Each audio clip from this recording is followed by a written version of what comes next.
ഇന്ന് നമുക്ക് നമ്മുടെ കയ്യിലുള്ളൊരു ബോഗൺവില്ല പ്ലാന്റ് റീപോർട്ട് ചെയ്യാം. പ്ലാസ്റ്റിക് ചട്ടിയിലിരിക്കുന്ന ഒരു ചെറിയ പ്ലാന്റ് വലിയൊരു ചട്ടിയിലേക്ക് റീപോർട്ട് ചെയ്യാൻ പോവാണ്. അതിന് ആദ്യം നമ്മൾ ചട്ടിയിലെ ഈ ഒരു ഹോള് ഒരു ചെറിയ ഓടും പീസ് വെച്ച് മറയ്ക്കാം. അതിനുശേഷം ചകിരിച്ചോറ് കിട്ടണമെങ്കിൽ ചകിരിച്ചോറ് ഫില്ല് ചെയ്യുക, അല്ലാതെ കരിയിലയാണ് ബെസ്റ്റ്. അപ്പോൾ ചട്ടിയുടെ വെയിറ്റ് കുറയും, മണ്ണ് അധികം യൂസ് ചെയ്യേണ്ട.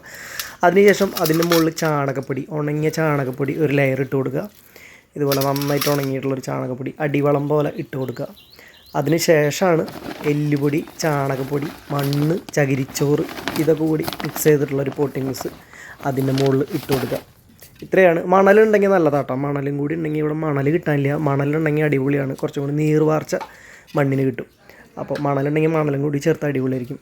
അതിനുശേഷം നമ്മുടെ പ്ലാന്റ് ചട്ടിയിലിരിക്കുന്ന ഈ ഒരു പ്ലാന്റ് ഇതുപോലെ കമത്തി പിടിച്ചിട്ട് 2 തട്ട് മൂട്ടിലും 2 തട്ട് സൈഡിലും നട്ട് കഴിഞ്ഞാൽ ഇതുപോലെ ഊരിപ്പോരും.